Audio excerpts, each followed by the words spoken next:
I'd like to welcome everybody to the Y108 Bowser Nissan Theater. We are joined by Smithfield. That's where you're allowed to cheer. I did tell you. Yeah. Oh, you know what? I gave them all the do's and don'ts, but I forgot to tell them they are allowed to cheer. That was the one thing. That was my bad. I'm sorry. Let's try it again. Ladies and gentlemen, Smithfield. Thank you. All right. I thought maybe they were in a food coma for all we know. All right. So we have Jennifer and Trey, right? I got that right? Jennifer, Trey. Yep. That's got all it right. right. All right. Okay. So it's an interesting story about your backstory a little bit. Your childhood friends, families are real tight, real close.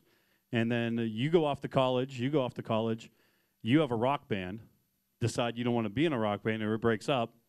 And then you call Jennifer up, and she's like, I don't think so. Right? You did your research, huh? Oh, I did my research. I did do my research. Yeah, that's basically it. I went to college and we reconnected, but I mean, our parents knew each other, our grandparents knew each other. We both kind of grew up together, going into the same places and being in the same parties and such. So I went to college and ended up linking up and becoming a duo, and here we are. Now, Jennifer, why were you a little leery? I mean, I was doing my own thing. I never thought about being in a duo, but since Trey was a family friend, I was like, man, my grandma's going to hear about this, and I'm going to hear about it somewhere down the line. Oh, show. So I had to say yes. You played that into your side, right? Oh, I totally did, yeah. Yep. Of course. All right, so Smithfield, obviously the name of the band, because it has to deal with your last names. Was there anything that was in the running for the name? Last July So bad. was my original idea. And, Last July? Last July, yeah. Oh, I thought you were saying like last July we had a name and then we no. No, that was sadly that was the name I had. Jennifer, any names? You had? Gosh, this was 7 years ago now. I can't even remember. I just know Smithfield was like, that was the one. There you go. All right, well, hey, we'll go with that. And like you said, I did my research, and in the bio that I received, it said that you guys, when you moved to Nashville, had every little menial job there was. What was the worst job you've had? Ooh, it's kind of a tie for me. I worked as a grocery store. I stocked shelves every single night. That wasn't that bad, to be honest with you. But I used to sing other people's songs. It was like an online recording studio. Okay. And people would send me music. Songwriters would send me music, and they thought they had these great songs, and it would be the most obscure, weird songs you've ever heard in your life, and I would have to sing them. I cleaned bathrooms in a gym. That was not fun. But one particular night, I worked for Postmates, which is basically Uber for food, and I delivered pizza to Jay DeMarcus from Rascal Flatts, and I like pull up to his mansion, and I just open the door, and I'm like, I'm a big fan. Here's your pizza. And that moment for me, that's when I got in the car and was like, I don't know how much longer I can. Did you leave a CD inside the pizza box? No, no, I didn't. Now, have you seen him since?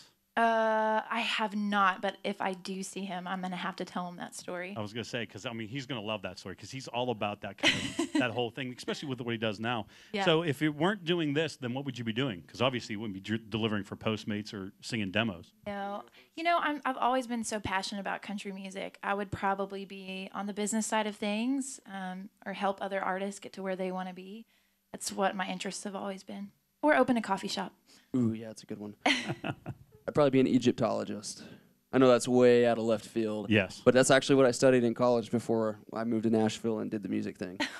Okay. Did you graduate with that? I didn't. I dropped out. Oh, Yeah. parents okay with that? Yeah, ish. Yeah. Okay. I convinced them. Oh, always. Once you start having the singles on the radio and the crowds, they're okay with it then. They're Right. okay. Yeah. You can always go back to school. Exactly. All right. Kids, don't. That's not an endorsement there. Stay in school. Yes. All right. So you guys have known each other your entire lives. So what's each other's best trait? For Trey, I would say, especially dealing with me every day, Be nice to me. he is the most patient person that I know. And yeah, I really, That's it. That's all you got. Okay. yeah, it's a great quality. Jennifer is very tenacious and passionate, and when I say that, I mean like anything she pursues or puts her mind to, she just pursues it relentlessly, and nothing can deter her from getting what she wants there.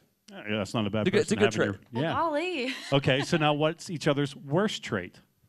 Oh, this is bad. You're going to get us in trouble later. Not really. I mean, it's Not you guys anymore. know it. It's Yeah, this isn't any discussion we haven't had before between the two of us. I would say the passion is also it's a blessing and a curse, because I feel like sometimes she gets in her own head a little bit and worries, I guess is the way to put it. Yeah. And so it's like we're kind of the yin and the yang. It's like when she gets to like type A, my type B steps in and kind of calms her down.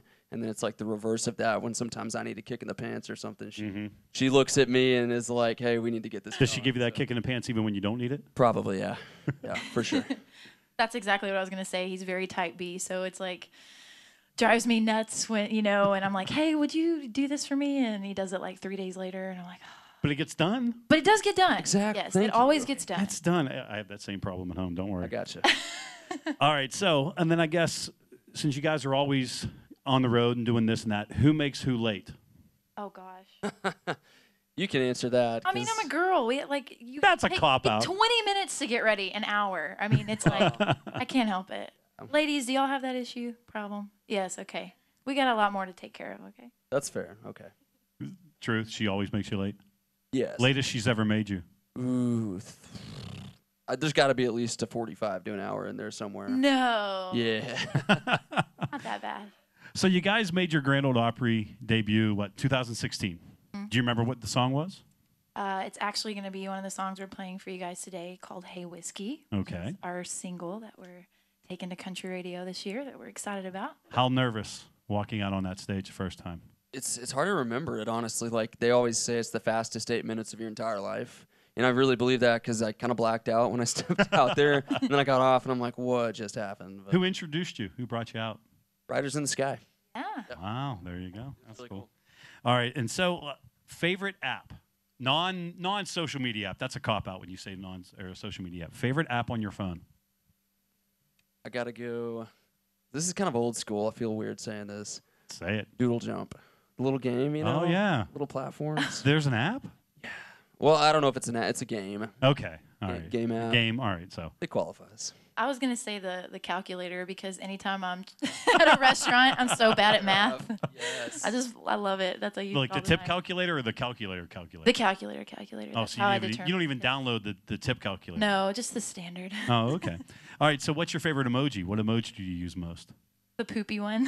I think mine's- Sending it to Trey, I assume. Yeah, for sure. I guess the thumbs up. That's like my go-to. I send that way too much, but All right, I saw this question today, and it made me think, I'm like, this is an actually pretty good question, so I'm going to throw it out to you and see if it flies or not. So let's say animals could talk. We all wish our pet could talk because we want to know what they have to say. But which animal do you think would be the most annoying if they could talk? Humans don't count. okay. Animal? Yeah. Uh, Villainous here. I would say a giraffe, maybe, Why?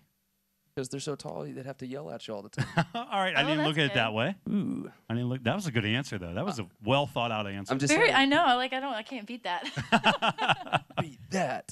A mouse, because they would be so quiet. Okay. That's I like the giraffe better. Yeah, Trey's was better. Yeah. Ladies and gentlemen, Smithfield.